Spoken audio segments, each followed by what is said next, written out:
Hello students of final year, good afternoon all of you girls. मध्य अवस्था में शारीरिक परिवर्तन आज का टॉपिक है आपका।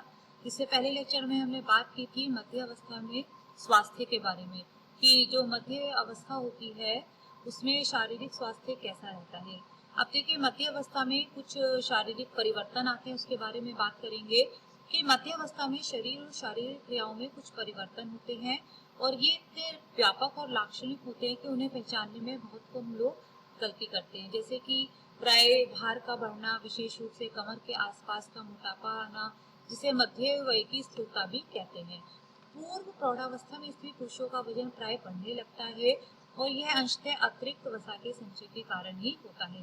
देखिए, जो मांसपेशियों के त्वचा के नीचे जो वसा का जमाव होता है वो ज्यादा होने लगता है मध्य अवस्था में, तो जिसके कारण पुरुषों का वजन प्राय बढ़ने लगता है और यह अधिकांशतः वसा के संचय के कारण ही होता है।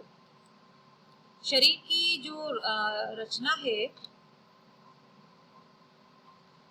शरीर की रचना के परिवर्तन के कारण जिसमें पेशी और अन्य ऊतकों के कुछ अंश की जगह वसा भर जाती है। देखिए, शरीर में की रचना में जब परिवर्तन आते हैं तो जिससे मांसपेशी और ऊतकों के बीच में जो खाली अंश होता है उसमें वसा का जमाव होने लगता है, जिससे शारीरिक भार बढ़ने लगता है। 45 से 50 वर्ष की आयु तक अनेक स्त्री पुरुषों को अपने मध्य वय की स्थिरता की इतनी अधिक व्याकुलता हो जाती है कि वे उसे स्वीकार नहीं कर पाते हैं। गर्ल्स यहाँ पे लिख लेना, वे उसे के बाद थोड़ा मिसप्रिंट हो गया है, उसे स्वीकार नहीं कर पाते हैं और उसे दूर करने का निश्चय कर लेते हैं। इसके अलावा डॉक्टर भी इस आयु में अत्यधिक भार के खतरों से सावधान करते हैं। देखिए, जो मध्य प्रौढ़ अवस्था में शारीरिक परिवर्तन होते हैं या शारीरिक स्वास्थ्य में जो गिरावट आती है वो अधिकतर भार बढ़ने के कारण होती है। जैसे कि मोटापा या भार बढ़ने से ही जो शारीरिक बीमारियां हैं वो लगती हैं, जैसे कि डायबिटीज है, हाइपरटेंशन है, हार्ट डिसीज है या फिर किडनी में कोई इफेक्ट आ जाना। तो ये सब क्या होता है, भार के कारण जो भी बीमारियां होती हैं उनके कारण होने लगते हैं। मध्य अवस्था में होने वाले शारीरिक परिवर्तन निम्न होते हैं, जैसे कि स्त्री पुरुषों के वजन का बढ़ना, शरीर के ऊपरी हिस्से का वजन बढ़ जाना, हृदय रोग, मधुमेह, उच्च रक्तचाप इत्यादि रोग हो जाना। देखिए, जो है मध्य अवस्था में जो है स्त्री पुरुषों का वजन बढ़ जाता है। जैसे कि बात की थी कि वसा मांसपेशी और ऊतकों के बीच में वसा का जमाव होने लगता है, जिससे कि वजन बढ़ने लगता है। साथ ही शरीर के ऊपरी हिस्सों का वजन बढ़ना और साथ ही हृदय, जब शरीर का भार बढ़ता है तो उसके साथ बहुत से क्रॉनिक डिसीजेज जैसे कि हृदय रोग है, मधुमेह है, उच्च रक्तचाप इत्यादि भी उसको रोग हो जाता है।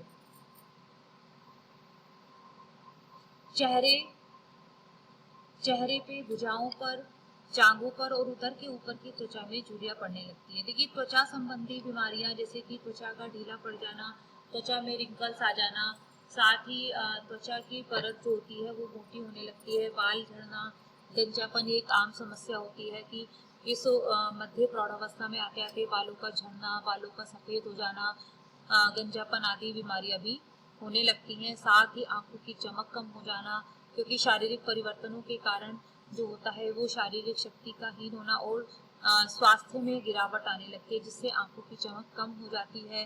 दांतों का कमजोर होना, ये भी एक आम समस्या होती है मध्य प्रौढ़ावस्था की। साथ ही मध्य वय में संवैधानिक योग्यताओं का धीरे धीरे ह्रास होने लगता है। सबसे अधिक ह्रास आंख और कान की शक्तियों में होने लगता है। देखिए, संवैधानिक योग्यता यानी कि जिनसे कुछ आभास होना, संवेदनाएं होती हैं, जिसमें आंख और कान की शक्तियों का सबसे ज्यादा ह्रास होने लगता है।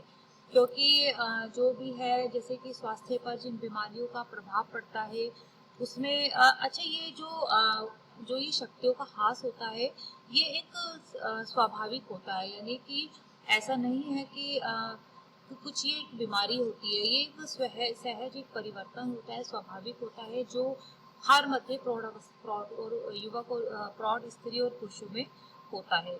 आमतौर पर आजकल आयु वृद्धि के लक्षण स्त्रियों की अपेक्षा जो होते हैं पुरुषों में जल्दी प्रकट होने लगते हैं। क्योंकि इसका कारण यह भी हो सकता है कि स्त्रियां यह जानती है कि पुरुषों को उनकी ओर आकर्षित होना अच्छी आकृति पर निर्भर होता है, जिससे वे मध्य वय के लक्षणों को जल्दी दबा देती हैं। देखिए कोई कोई स्त्री ये सोचती हैं कि अगर उनके अंदर अट्रैक्शन खत्म हो जाएगा तो पुरुषों को वो आकर्षित नहीं कर पाएंगी, तो इस कारण भी वो अपने आप को मेंटेन करके रखती हैं, अपनी अपनी फिगर का ध्यान रखती है, अपने खान पान का ध्यान रखती है, अपने स्वास्थ्य का ध्यान रखती हैं। तो लेकिन पुरुषों में जो होते हैं चेंजेस, जो आयु वृद्धि के लक्षण होते हैं वो जल्दी प्रकट होने लगते हैं, थोड़े थोड़े वो केयरलेस हो जाते हैं इस उम्र में आकर। ठीक है, स्त्रियों के साथ होता है कि उन्हें थोड़ा सा अपने अंदर अट्रैक्शन चाहिए होता है, आकर्षण चाहिए होता है, तो इसलिए वो अपने को मेंटेन करके रखती है, अपने स्वास्थ्य का ध्यान रखती है। समझ रहे हैं ना बच्चों आप? तो इसलिए देखिए अगर हम ओवरऑल बात करें मध्य अवस्था में शारीरिक परिवर्तनों की या स्वास्थ्य की बात करें गर्ल्स, तो मध्य प्रौढ़ अवस्था एक ऐसी अवस्था होती है जिसे चिंता और भयानक अवस्था कहा जाता है। एक भयानक चिंता की अवस्था कहा गया है क्योंकि इसमें बहुत से जो स्त्री पुरुष होते हैं मध्य प्रौढ़ अवस्था के, उनके जीवन में बहुत से चेंजेस आते हैं, बदलाव आते हैं। वो बदलाव उनके शारीरिक बदलाव परिवर्तन के कारण समझ लो, या उनके जीवन शैली में बदलाव होने के कारण समझ लो, या फिर उनका जो एक तरह से जो युवा प्रौढ़ अवस्था का लाइफ स्टाइल था वो थोड़ा उसमें बदलाव आने के कारण, या आज तक जिनका जो उनकी जीवन शैली थी उसमें बदलाव होने के कारण माना जाता है। तो देखा जाए तो इस उम्र इस एज पर आकर जो स्त्री पुरुष होते हैं वो थोड़े से चिंतित रहते हैं अपने स्वास्थ्य को लेकर, अपनी जीवन शैली को लेकर, अपनी दिनचर्या को लेकर, अपने खान पान को लेकर, क्योंकि ये अवस्था एक ऐसी अवस्था होती है कि इसमें जो होता है कि स्त्री पुरुष होते हैं वो अपनी सभी जिम्मेदारियों से फ्री हो जाते हैं। तो ऐसे में जो उनकी जिम्मेदारियां थी, जब उनको अपने लिए बिल्कुल सोचने समझने का टाइम भी नहीं मिलता था, या फिर ये कह लीजिए कि उनका एक रूटीन बना रहता था, अपने जीवन को जीने का एक लाइफ स्टाइल था जिससे वो स्वस्थ रहते थे। लेकिन वही चीज जब जिस जिम्मेदारियों से वो फ्री हो जाते हैं, उनके पास थोड़ा सा उनके स्वास्थ्य पर उसका प्रभाव पड़ता है। ठीक है ना? अब वो बिल्कुल फ्री होते हैं अपनी सोच से, अपने शारीरिक जो उनका वर्कआउट होता है उससे, तो इससे के कारण उसका प्रभाव उनके स्वास्थ्य पर पड़ता है। या देखा जाए कि जब उनके पास जिम्मेदारियां थी युवा प्रौढ़ अवस्था में, तो वो उसमें इतना इन्वॉल्व रहते थे कि उनको कुछ और टेंशन, कुछ और सोचने समझने की उनके पास समय ही नहीं था। लेकिन वो जिम्मेदारियां जब उन पे नहीं रहती हैं, कुछ हीन भावना भी उनके अंदर आ जाती है कि जैसे कि जो पुरुषों की जिम्मेदारी है वो उनके बेटों की हो जाती है, स्त्रियों की जो जिम्मेदारियां होती हैं वो उनकी बहुओं की हो जाती है। तो ऐसे में वो उनके अंदर एक हीन भावना भी घर कर लेती है कि अब हम ये कार्य नहीं कर पाएंगे, या हमारे शरीर में इतनी सामर्थ्य नहीं है कि अब हम ये वाला कार्य कर सकते हैं। तो अगर देखा जाए तो मध्य प्रौढ़ अवस्था एक ऐसी अवस्था मानी जाती है कि जिसमें जो है शारीरिक स्वास्थ्य में गिरावट आने के साथ साथ बहुत से ऐसे जो कारण होते हैं जो कि स्त्री और पुरुष को एक चिंता का विषय उनके लिए बना देते हैं। तो कल जैसे कि आज हमने बात की मध्य अवस्था में शारीरिक परिवर्तन के बारे में, शारीरिक स्वास्थ्य के बारे में, तो आई होप आपको समझ में आया होगा गर्ल्स। देखिए आप जो भी वीडियो लेक्चर्स हैं उनके बारे में आप जैसे कि हम जो भी आपको